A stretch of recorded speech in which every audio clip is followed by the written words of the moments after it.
Agora foi.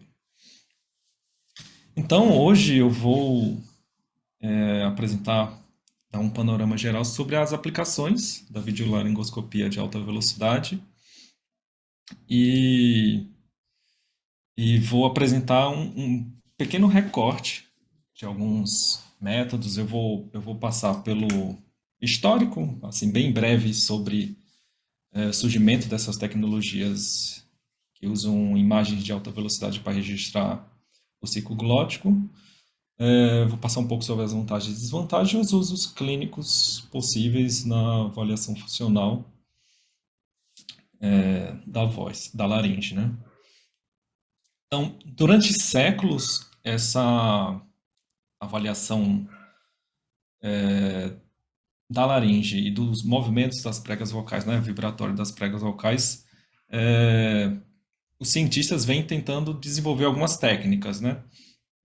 E dentre essas técnicas, existem três possibilidades de fazer essa visualização, e uma delas é usar, o que seria o mais óbvio, é usar o efeito, como se fosse o efeito de slow motion, usando o termo leigo, mas é um registro fotográfico do movimento das pregas vocais, com velocidades várias vezes superiores às pregas vocais, à velocidade das pregas vocais, e aí depois apresenta essas imagens ao olho humano em taxas menores, né, bem mais lentamente, e a gente tem esse efeito dessa impressão de slow motion, mas a gente está captando as pregas vocais com a velocidade em tempo real delas, né? E não é uma técnica que é nova, ela já desde a década de 30 existem aparelhos que foram desenvolvidos para isso, né? Nos laboratórios Bell. E o primeiro aparelho é esse que a gente pode ver essa figura na foto, que é, né, numa avaliação indireta, que é o Fastex, e ele foi desenvolvido para registro de 4.000 quadros por segundo, ou seja, uma alta taxa de quadros por segundo. E logo no final da década de 30 foram apresentados esses aparelhos e foram introduzidos como uma ferramenta de avaliação laríngea. Aí eu vou mostrar aqui rapidamente uma descrição, né? Ali vocês veem que incide a imagem na luz, né? A pessoa é avaliada e em seguida tem o registro na verdade, essa gravação do registro que foi realizado. E aqui tem dois registros, um que é opa, deu uma pausada. Um que é de uma nota Si e outro que foi de uma nota Dó. Eu vou repetir o vídeo só para a gente visualizar mais rápido. Eu ver que a avaliação é muito rápida, a luz é incidida, e aqui a gente tem o registro das imagens. Claro que aqui a sequência dos vídeos, né, as imagens aqui exibidas, não necessariamente são relacionadas àquela que foi registrada lá do paciente com, com o avaliador. Mas a título de exemplificação, vocês podem perceber como é rápido o registro e como gera um vídeo que às vezes é mais rápido, demora muito mais do que o tempo de avaliação que é realizado. E aqui, nesse outro vídeo, a gente vai ver como as limitações que há nesse tipo de avaliação, né, naquela época. Vocês podem ver que é uma câmera que tem filme, então, para fazer aquele registro, necessitava de filme, e essa é uma das limitações técnicas que já havia, né, o armazenamento dessas fitas. Ou seja, vocês veem um rolo aqui rolando bem rápido, registra, e aí você já tem aquele filme e aí tem que usar mais outros filmes. Então, são muitos rolos de filmes para serem usados para avaliação, além dessa capacidade de armazenamento, dessa dificuldade na capacidade de armazenamento, tem as dificuldades do custo alto de execução desse tipo de técnica, né? Isso na década de 60 já havia esse tipo de câmera com mais taxas de quadros por segundo, com 10.000 quadros por segundo. Mas também na década de 60, a gente viu, diante das limitações da alta velocidade, do registro de alta velocidade, por essa dificuldade de processamento e de gravação, a videoestroboscopia, né, se inicia ainda já com os estudos com Ortel lá atrás, né, no século XVIII ainda, século XIX, desculpa. E agora a gente tem a capacidade de estroboscopia eletrônica e que se torna o padrão ouro na avaliação das imagens laríngeas e que se torna o método principal desse tipo de avaliação. Mas essas tecnologias de imagem de alta velocidade, né, ficaram esses tempos impraticáveis até meados dos anos 90, quando surgem dois tipos de técnicas utilizando imagens de alta velocidade. Uma é propriamente a videolaringoscopia, né, de alta velocidade, e a outra é a quimografia, que eu não vou falar muito aqui, cito assim bem por alto, porque a gente vai falar mais um pouco da videoquimografia digital, que é derivada da laringoscopia de alta velocidade. Mas a quimografia também tem esse registro de altas taxas de quadros por segundo e faz um monitoramento ao vivo da imagem laríngea, né, do ciclo glótico. E aí, em 2003, a gente tem a possibilidade de fazer esse registro colorido, com maior resolução espacial e qualidade de imagem, com computadores, né? A gente em 2003 já tem computadores com maior capacidade de armazenamento e processamento de dados, e temos 4.000 frames por segundo ou mais que podem ser registrados com essa nova tecnologia, né? Com essa volta da tecnologia de imagens de alta velocidade. Diante disso, aqui eu coloquei um quadro, né, de algumas publicações que foram realizadas durante alguns últimos anos. E diante disso, a gente, né, no caso do um pesquisador norte-americano, dele, eu não sei pronunciar o nome dele direito, mas Delitzsch, eu acho que é o nome dele, mas ele propõe uma tecnologia que contemplasse esse tipo de registro de alta velocidade. Então, aí vocês veem que tem uma confusão terminológica, e ele propõe essa que está regrifada em laranja, que é a videolaringoscopia de alta velocidade, né, fazendo a tradução direta, direta não, vou fazer uma tradução para o português, mas ele contempla tanto o tipo de registro, né, com high speed, o formato em vídeo, né, a introdução do endoscópio, e às vezes ele complementa com o laryngeal high speed video endoscopy, para indicar que é um registro da imagem laríngea, né? Mais comumente usado esse high speed video endoscopy, que a gente usa como HSV.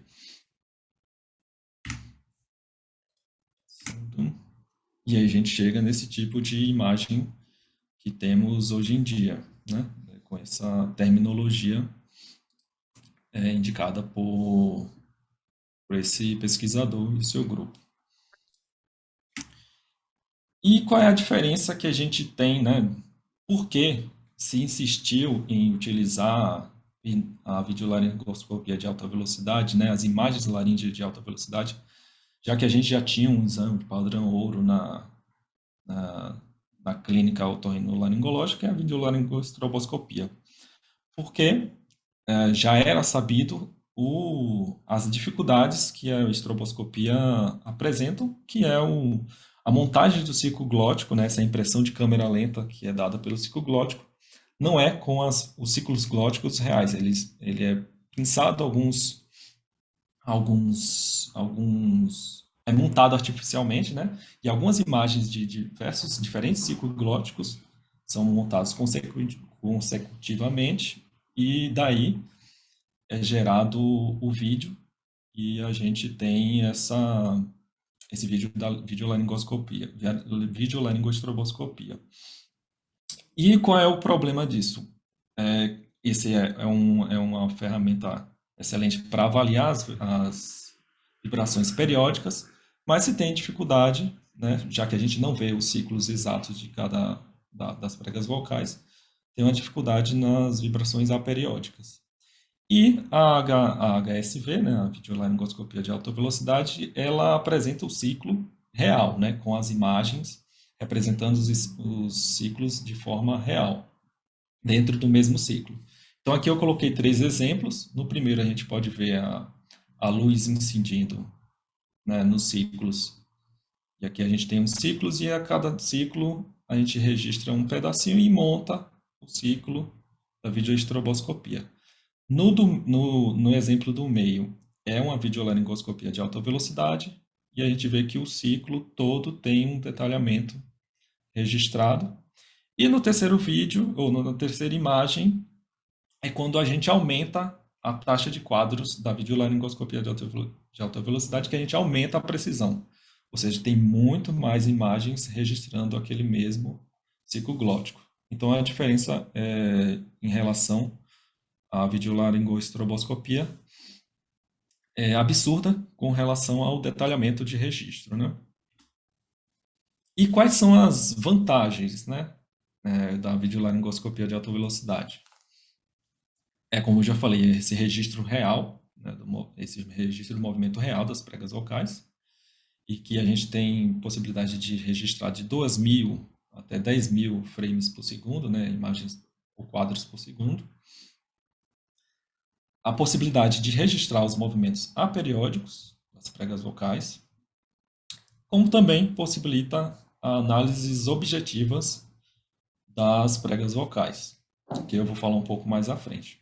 Algumas desvantagens, essas mesmas análises objetivas, que às vezes, elas, como são as análises mais avançadas, exigem um nível técnico maior, principalmente do avaliador, e identificar essas imagens. Os equipamentos também entram como desvantagem, que são caros, apesar dos esforços hoje em dia de tentar baratear esse tipo de equipamento.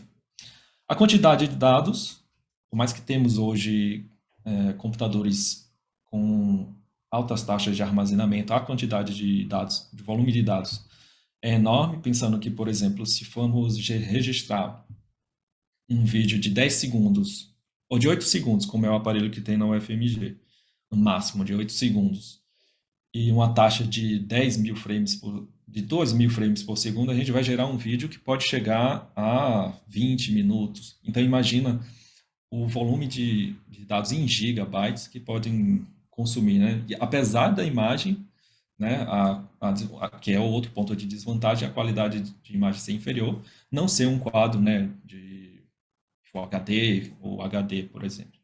Apesar da resolução ser um pouco menor, principalmente porque demanda uma quantidade de luminosidade também enorme para poder fazer esse registro. E aqui eu coloco a gente vai iniciar um pouco a parte dos usos clínicos da HSV, né? Aqui, por exemplo, a gente tem exemplo da vibração das pregas vocais no lado esquerdo e no lado direito, deixa eu voltar, a gente tem uma inspiração, né, o tipo um I inspirado, que é uma dificuldade que na estroboscopia a gente pode ter. Aqui em seguida a gente tem, né, o início da vibração das pregas vocais. A gente tem o início normal e alguns outros exemplos, e que também é uma dificuldade que a gente pode ter com a estroboscopia.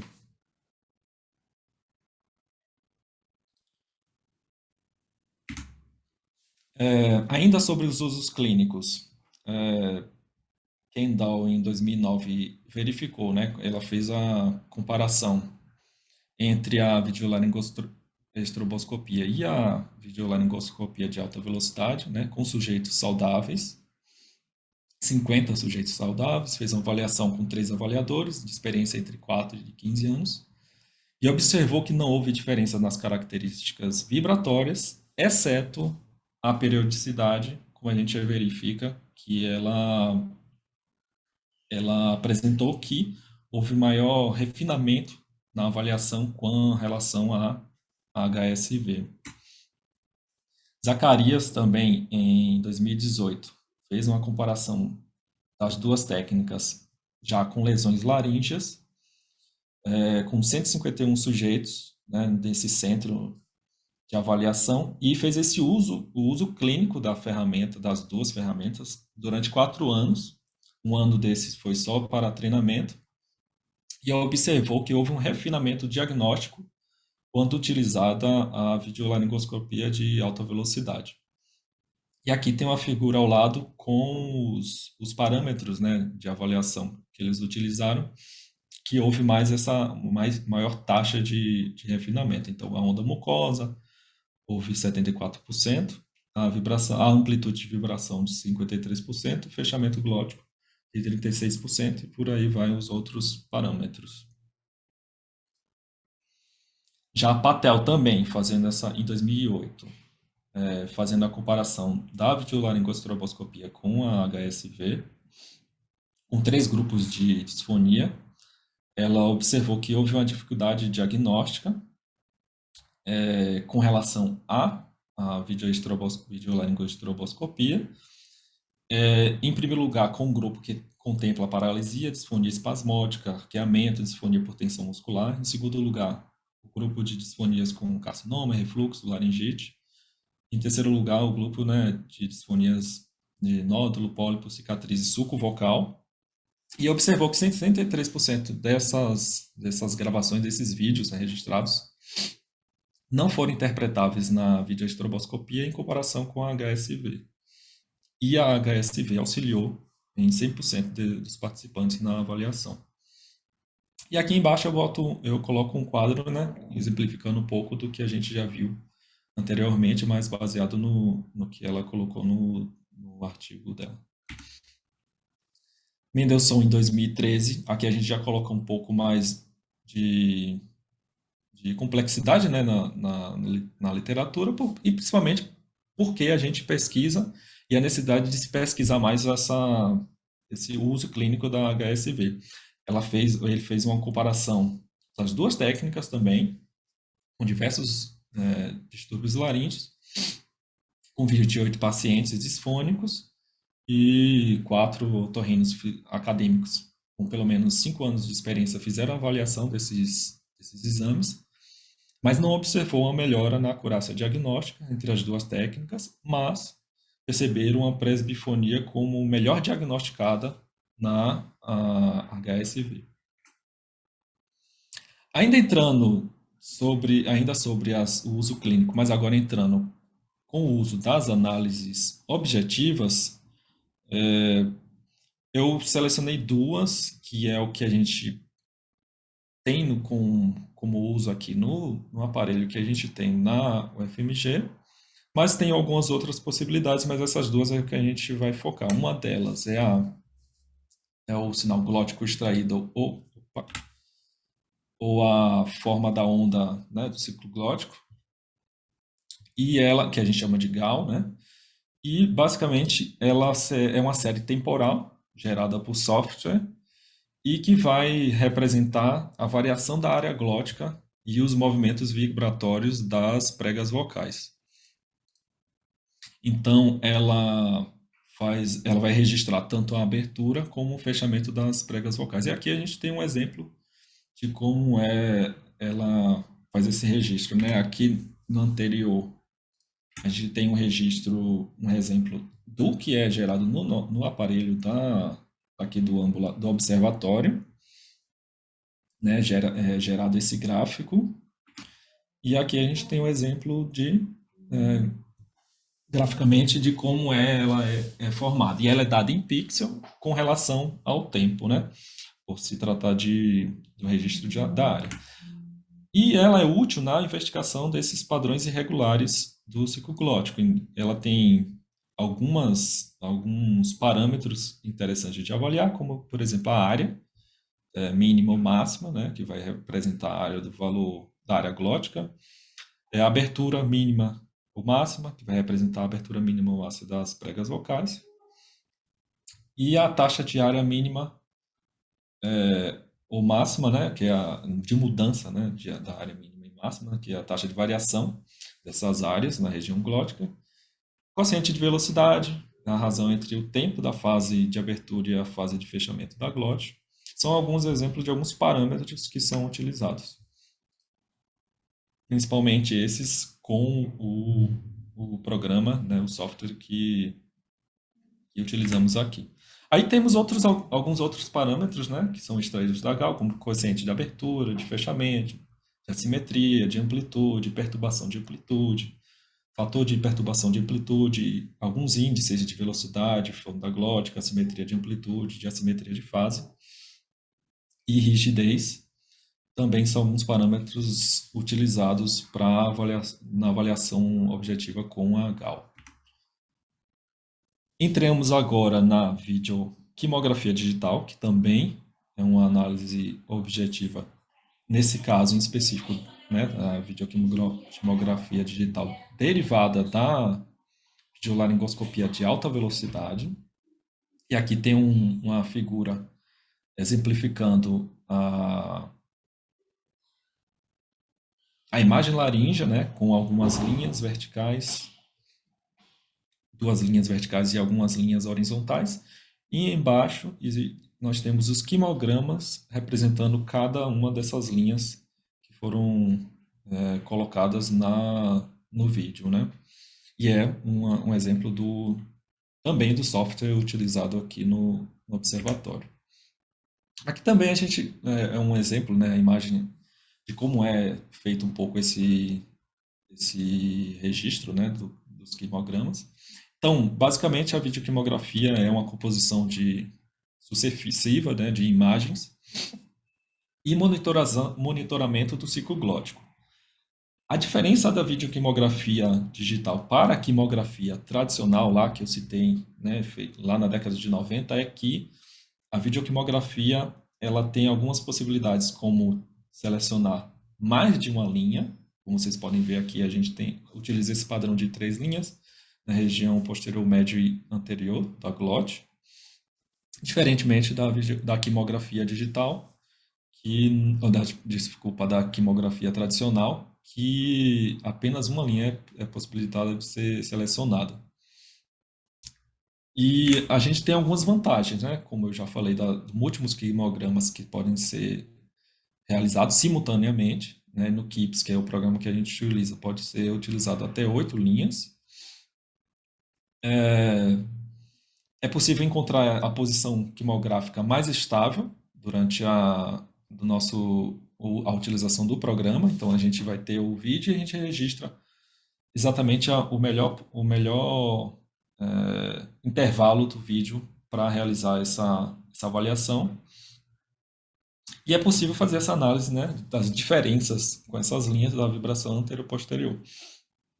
As desvantagens é que não tem o feedback imediato, como a quimografia tradicional tem, um monitoramento ao vivo, né, quando é realizada.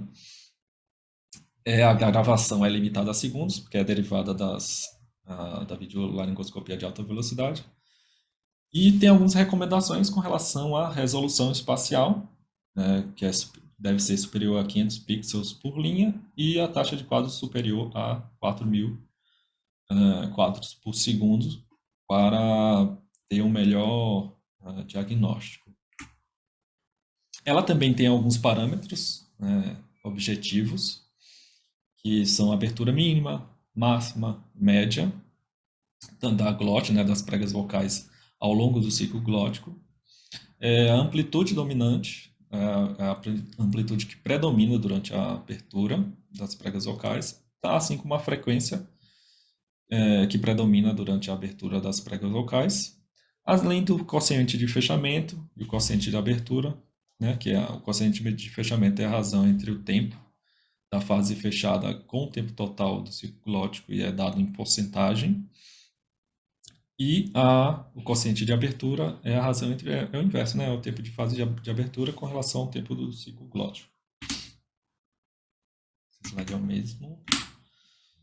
Aqui é um exemplo também dos gráficos que são gerados, né, da videoquimografia digital. Então, à esquerda, a gente tem a representação de 3 quimogramas, né, em vermelho, em verde e azul, com a representação acima da prega vocal direita, se não me engano, embaixo à esquerda, ao longo do tempo, né, ao lado direito, a gente tem a geração através da transformada de Fourier, a frequência, né, de vibração das pregas vocais, e aqui é indicado a frequência dominante, né, e aí desses gráficos são gerados os parâmetros que nós temos na quimografia digital do aparelho que a gente utiliza aqui. Aqui é um outro exemplo da videoquimografia digital e uma possibilidade de observar a irregularidade, né, do padrão. Então, a gente tem aqui 4 possibilidades, né, não só da videoquimografia, né, esse último embaixo é da GAL, e o mais à esquerda, né, a gente tem os 3 quimogramas, e aí vocês podem ver que há uma irregularidade no padrão de fechamento, né, dessa prega vocal, que ao colocar no gráfico que está ao centro, vocês podem observar que é estranho o movimento das pregas vocais, ele tem um fechamento menor e maior e variável, né? E ao lado direito a gente tem a representação da frequência, e abaixo a gente tem a representação do ciclo glótico, né? Como se fossem as fotografias colocadas lado a lado dos ciclos glóticos representados aqui com, com a GAL, né? Alguns resultados que a gente tem, né, eu coloquei alguns, mas já tem alguns outros, né, em formato de artigo que já foram produzidos do grupo de pesquisa. A gente tem aqui, a princípio, 2 que eu coloquei, que é ambos de 2021, né? Foi lançado no Journal Voice e o outro na Codas. E o que a gente pode observar que a presença da fenda glótica, ela interfere nos resultados da videoquimografia digital, né? Em relação à videoquimografia digital. Então, a região posterior das pregas vocais nos homens e a região média e anterior das pregas vocais das mulheres, elas ocorrem mudanças significativas, assim como nos resultados do outro artigo, a presença de nódulos e cistos vocais tendem a restringir a abertura máxima e média das pregas vocais. O que a gente tem de desafio futuro com relação a essa tecnologia, né? O feedback imediato das medidas objetivas, como vocês observaram, é utilizado um software depois com o uso da gravação do vídeo para realizar essas medidas objetivas e algumas pesquisas já investigam tentativas de realizar essa videoquimografia digital de forma ao vivo, né, como esse Diagnoscope, né, ele faz essa tentativa de fazer essa avaliação. A maior acessibilidade para a compreensão dos dados. Então, existe uma plataforma para tentar ampliar o alcance da videolaringoscopia de alta velocidade, disponibilizando uma documentação tanto de software como de montagem de aparelho e de ferramentas para tornar disponível o uso da ferramenta, né? Como, por exemplo, esse Open HSV, né? Que está disponível, se vocês digitarem no Google OpenHSV, vocês vão ver o site deles com os códigos, os tipos de aparelhos, câmeras, microfones que eles utilizam. Uma outra também questão em relação ao desafio é a redução dos custos da HSV, que também é uma tentativa desse grupo de tentar reduzir os custos do uso dessa ferramenta. assim como a necessidade dessa aplicabilidade na rotina avaliativa, né? Então, um ou outro grupo também tenta investigar o uso dos quadros da tecnologia de alta velocidade nos aparelhos de smartphone com o endoscópio. Então, fazem um experimento com o uso de smartphone. E aqui é minha deixa, que eles tentam utilizar esse tipo de ferramenta como um e-health, né? Que é o que Lorena vai falar em seguida. Então, muito obrigado.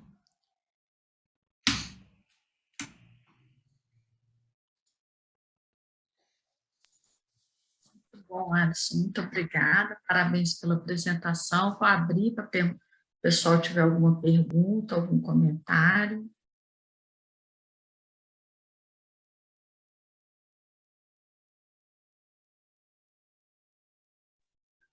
Oi, Alisson. Parabéns pela apresentação.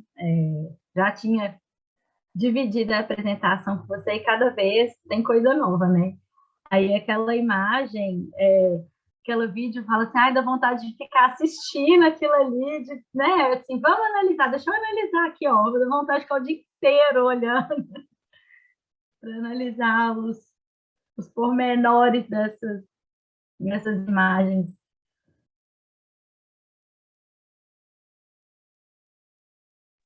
Muito detalhe que a gente não está acostumado, né, na nossa prática, assim, a gente recebe alguns exames que na prática a gente não consegue ver tão detalhadamente, né?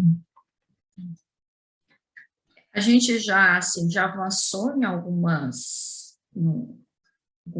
questões que a gente ainda tinha algumas dúvidas, né? Até o TCC da Débora, a gente faz uma comparação entre a frequência fundamental acústica e a frequência fundamental do ciclo glótico, que a videoquimografia mede, né, e a gente viu que não tem diferença entre esses dois parâmetros. A gente está começando a entender melhor o uso desses resultados a partir de resultado de intervenção. O mestrado da Elisa, ela trabalhou com a nebulização e agora no doutorado ela vai trabalhar com o efeito do laser. E uma coisa interessante que a gente observou é que visualmente, muitas vezes a gente tem uma ideia de aumento de amplitude de vibração da túnica mucosa, e na hora que a gente mede, a gente vê que na realidade o que aparece é uma diminuição dessa amplitude. Então, assim, a gente está começando a ter alguns insights, alguns desafios para estar entendendo o que esses parâmetros trazem para a gente. O Alisson agora está trabalhando na análise visual mesmo, e não só quantitativa da videoquimografia, mas na análise visual da imagem da videolaringoscopia de alta velocidade, e assim, ele percebe, né, que todos os avaliadores são otorrinos, essa dificuldade, assim, de você está olhando a mesma estrutura, mas você tem informações visuais que são diferentes e que há necessidade realmente desse treino visual para interpretar, né, essa nova forma de imagem. Então, eu sempre falo assim que a sensação que eu tenho é quando eu comecei a estudar análise acústica lá no meu mestrado. Então, assim, muita coisa a gente não sabia, a gente não sabia quase nada, era uma tecnologia cara, era um armazenamento super difícil, a gente tinha que usar gravador digital, com fita digital, e tudo era muito, né, trabalhoso esse armazenamento, e agora a gente está vendo isso acontecer com a laringe, né? Então, o armazenamento desses dados é difícil, a gente tem que usar esses HDs externos, porque eles ocupam uma memória enorme, e esses parâmetros a gente ainda está tentando entender né, a correlação clínica deles e a correlação funcional deles, né? Agora, a gente acabou de terminar, o Alisson ficou de olhar uns outliers lá para nós, da emissão aguda e habitual, e é interessante, porque aí a gente vê assim, que essa coisa da fisiologia que a gente acaba estudando, o que acontece com a amplitude da túnica mucosa, o que acontece com o fechamento glótico, e começa a medir isso, né? E a gente vê essas diferenças em termos quantitativos, né? Então, eu faço muito esse paralelo, assim, parece lá atrás a análise acústica, né? A gente descobrindo coisas em relação à forma de mensurar o ciclo glótico, né? E cada parâmetro dele. Você quer complementar alguma coisa, ou Alisson, algum Acho dado que de vale comentar pesquisa? só com relação aos parâmetros também, e tentar identificar quais são os mais relevantes, né, que foi relacionado ao trabalho de Alice, né, da dissertação dela, que realizou o índice, né, para identificar quais os parâmetros eram mais relevantes para a videoquimografia digital. Ainda tem Que foi isso, o são muitos mestrado, parâmetros, né?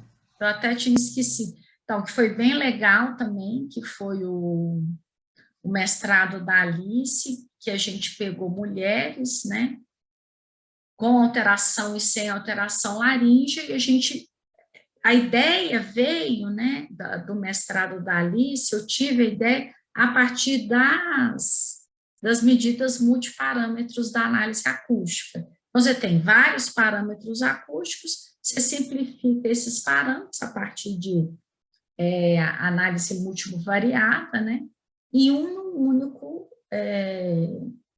em um único valor, né, em uma única medida.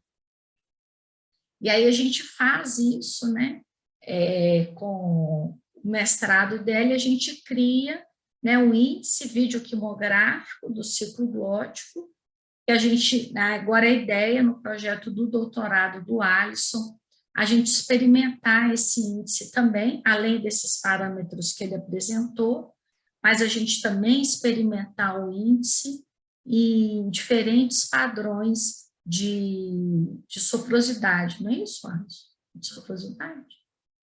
Com A relação à gente vai pegar soprosidade. alterações de fechamento glótico, correlacionar com o aspecto perceptivo auditivo da soprosidade e ver, então, esses parâmetros videoquimográficos e o índice, qual é o nível de correlação deles em relação aos achados laríngeos e perceptivos auditivos. Então, assim, é muita coisa para a gente estudar, a gente tem aprendido bastante, né?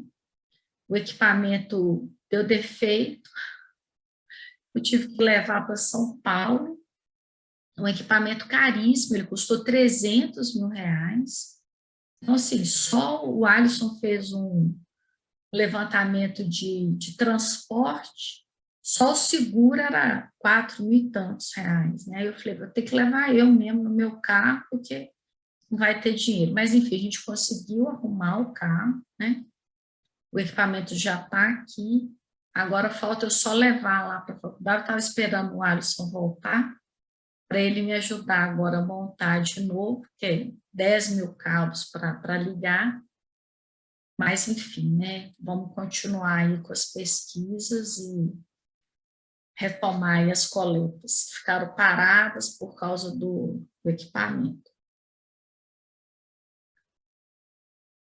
Alguma pergunta, pessoal?